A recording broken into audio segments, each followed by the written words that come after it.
नमस्कार, अपन न्यूजमा स्वागत छ। सुरुमा हेडलाइन्स।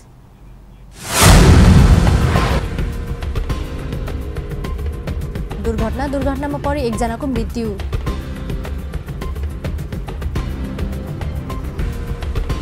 धनुषाको ढल्केबरमा राष्ट्रिय जागरण अभियान अन्तर्गत नेपाली कांग्रेसद्वारा विशाल प्रदर्शन।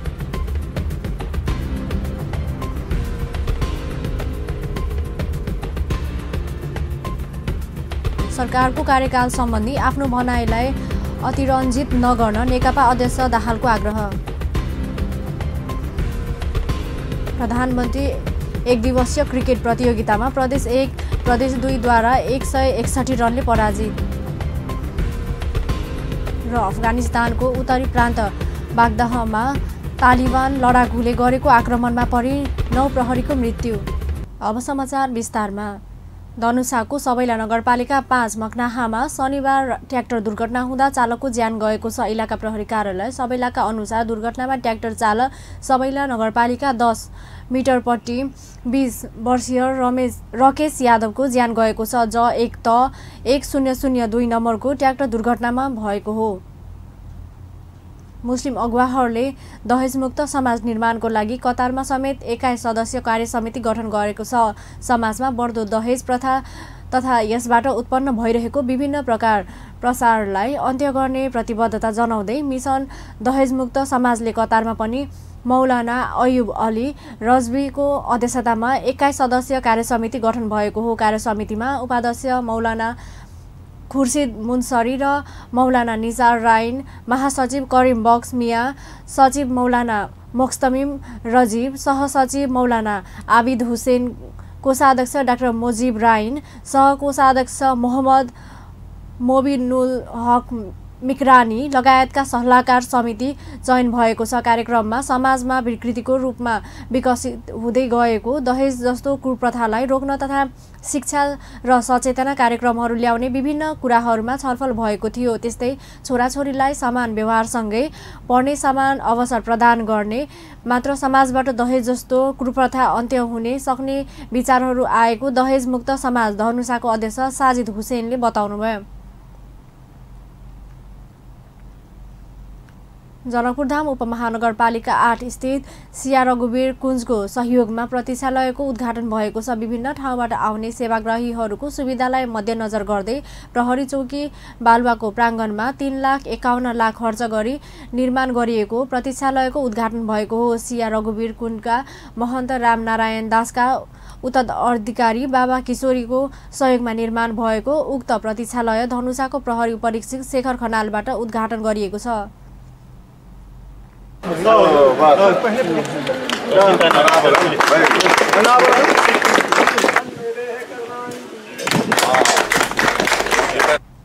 त्यस्तै उद्घाटन कार्यक्रममा रामकिशोर दास, धनुषाको नायब प्रहरी उपरीक्षक रामेश्वर कार्की, बालुवाटोल प्रहरी चौकीका इन्चार्ज विजयकान्त झा लगायतका उपस्थिति रहेको थियो। अब समाचारमा व्यावसायिक विश्रामपछि सरकारको कार्यकाल सम्बन्धी आफ्नो भनाइलाई अतिरञ्जित नगर्न नेकपा अध्यक्ष दाहालको आग्रह। प्रधानमन्त्री एकदिवसीय क्रिकेट प्रतियोगिता प्रदेश 1 प्रदेश 2 द्वारा 161 रनले पराजित। र अफगानिस्तानको उत्तरी प्रान्त बागदाहमा तालिबान लडाकुले गरेको आक्रमणमा परि 9 प्रहरीको मृत्यु। विश्रामपछि समाचारमा स्वागत छ। अब बाँकी प्रसङ्ग। नेपाली कांग्रेसले शनिबार राष्ट्रिय जागरण अभियान अन्तर्गत धनुषाको ढल्केबरमा विशाल प्रदर्शन गरेको छ। ठूलो संख्यामा नेता तथा कार्यकर्ताले जुलुस निकालेको हो। जुलुसमा कांग्रेस केन्द्रीय सदस्य महेन्द्र यादवको पनि सहभागिता रहेको थियो। जुलुसमा सहभागीहरूले नारा पनि लगाएका थिए। मिथिला नगरपालिकाको नगर अध्यक्ष जोगी महतोको अध्यक्षतामा सभा हुँदैछ। सभाको प्रमुख अतिथिको रूपमा कांग्रेस उपसभापति विमलेन्द्र निधिले सम्बोधन गर्ने आयोजकले जनाएको छ।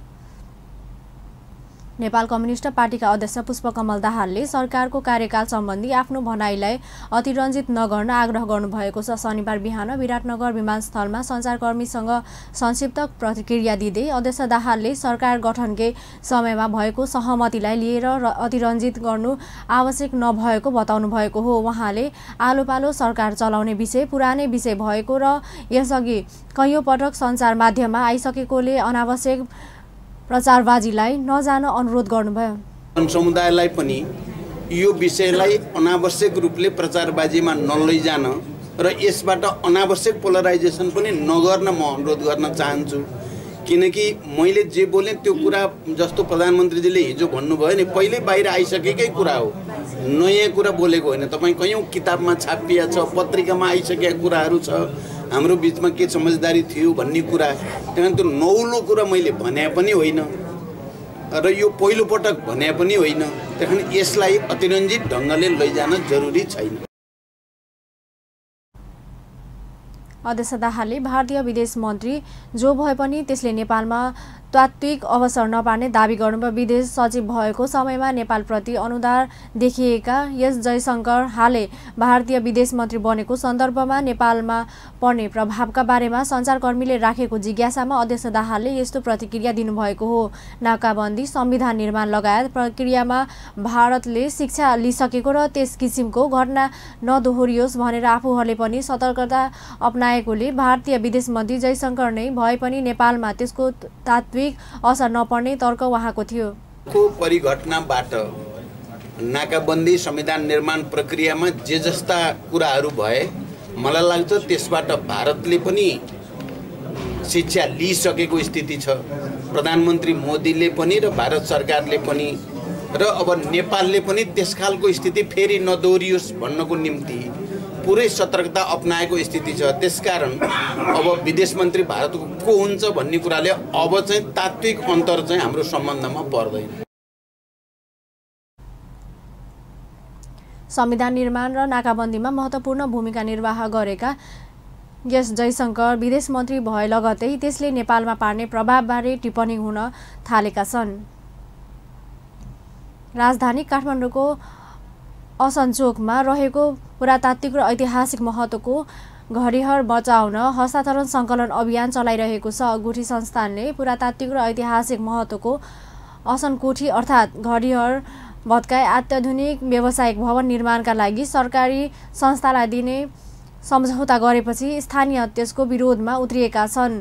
2070 साल फागुन 8 गते बालतिरुन्जेल दर सन्तानले भोग चलन गर्न पाउने गरी आफूहरूसँग करकार सम्झौता गरेको गुठी संस्थाले थाहै नदिई व्यावसायिक प्रयोजनको भवन निर्माणका लागि श्री वज्रयोजिनी बहुसीय सरकारी संस्थालाई 25 वर्षका लागि दिने सम्झौता गरेपछि आफूहरू आन्दोलनमा उत्रिएको सञ्जीव बाजाचार्यले बताउनुभयो। भन्ने कुरा प्रष्ट उल्लेख छ। त्यसको बुँदाहरूमा के छ भनेदेखि यो घर निर्माण गर्नु परेदेखि सानोतिनो निर्माण गर्नु परे, बसीका आगरले जीर्णोद्धार गर्नु, बसी आगरले गर्ने पुरा भवन निर्माण गर्नु परेदेखि प्रथम पक्ष गुठी संस्थान र द्वितीय पक्ष हामी बसी आगरका बीच सहमतिमा बनाउने, हामीलाई नै प्राथमिकता बनाउनलाई हामीलाई प्राथमिकता दिने भन्ने कुरा स्पष्ट उल्लेख हुँदै गुठी संस्थानले एउटा गलत निर्णय गर्यो। 2074 साल भदौ महिना गढीबरवासी र असनका स्थानीयले गुठी संस्थानको निर्णय विरुद्ध असनमा विरोध सभा गर्दै आएका छन्। उनीहरूले कुनै पनि अवस्थामा ऐतिहासिक महत्त्वको घडिहर भत्काउन नदिने भन्दै प्रतिकारमा उत्रिने चेतावनी दिएका छन्।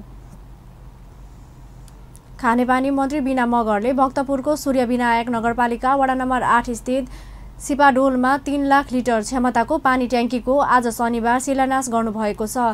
सिपाडोल खानेपानी तथा सरसफाई उपभोक्ता समितिको सक्रियतामा बन्न लागेको उक्त पानी ट्याङ्कीको शिलान्यास खानेपानी मन्त्री मगरले एक समारोहका बीच गर्नुभएको हो। उपभोक्ता समितिले स्थानीयहरूको लगानी रहेको सिपाडोल बचत तथा ऋण सरकारी संस्था र सूर्यविनायक नगरपालिकाको संयुक्त लगानीमा पानी ट्याङ्की निर्माण गर्न लागेको हो।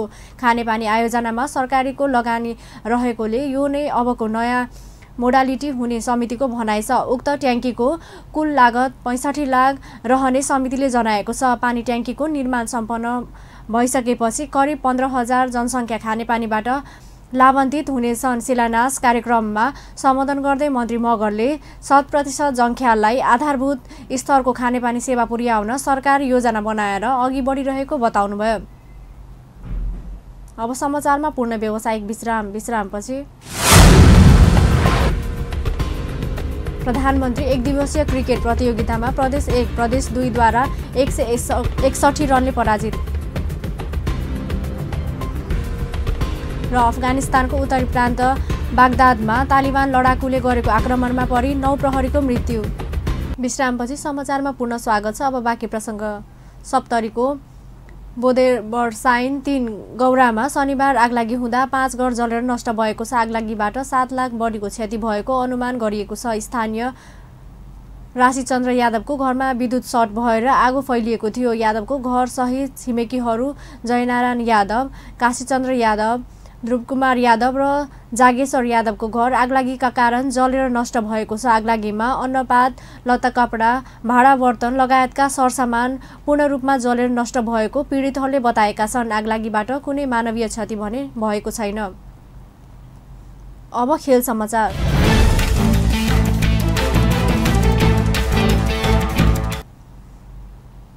प्रधानमन्त्री एक दिवसीय क्रिकेट प्रतियोगितामा प्रदेश 2 ले 1लाई 161 रनले हराएको छ। मूलपानी क्रिकेट मैदानमा टस जितेर पहिलो ब्याटिङ गरेको प्रदेश 2 ले 50 ओभरमा 8 विकेट गुमाउँदा 265 रन बनायो। प्रदेश 2 का लागि हरिशंकर शाहले 31, हसिन अन्सारीले 20, रवि शाहले 20, सुरज पटेलले अभिजित रन बनाए। यस्तै मेहबुब आलमले 19 रन बनाए भने राशिद खानले 47 रनको योगदान गरे। मध्यम सुरुवात गरेको प्रदेश 2 ले 43 रनमा पहिलो विकेट गुमाएको थियो।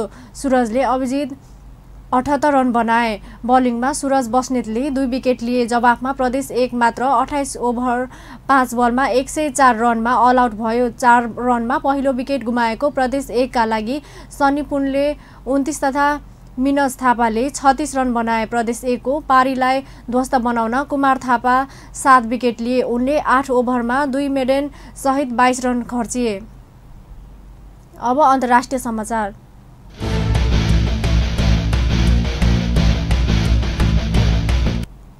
शुक्रबार रातिदेखि शनिबार बिहानसम्म तालिबान लडाकुले गरेको आक्रमणमा परि अफगानिस्तानको उत्तरी प्रान्त बागदादमा 9 प्रहरीको मृत्यु भएको छ। स्थानीय एक प्रहरी कार्यालयमा भएको सो झडपछिको आक्रमणमा परेका अन्य 3 जना घाइते भएका छन्। त्यहाँका सुरक्षाकर्मीहरूले घटनामा परि अन्य कैयौँको मृत्यु भएको दावी गरे पनि सो कुरा सङ्ख्या बाहिरिएको छैन। तालिबान लडाकुहरूले गत अप्रिलदेखि प्रदेशका विभिन्न ठाउँमा आक्रमण गर्दै आएका छन्। आक्रमणका क्रममा सयौं लडाकु, सुरक्षाकर्मी र सर्वसाधारण मारिएको बताइएको छ। अन्त्यमा हेडलाइन्स पुनः एकपटक। धनुषाको मखनाहमा शनिबार ट्र्याक्टर दुर्घटनामा परि 1 जनाको मृत्यु। धनुषाको ढल्केबरमा राष्ट्रिय जागरण अभियान अन्तर्गत नेपाली काङ्ग्रेसद्वारा विशाल प्रदर्शन। सरकारको कार्यकाल सम्बन्धी आफ्नो भनाइलाई अतिरञ्जित नगर्न नेकपा अध्यक्ष दाहालको आग्रह। प्रधानमन्त्री एक दिवसीय क्रिकेट प्रतियोगितामा प्रदेश 1 प्रदेश 2 द्वारा 161 रनले पराजित।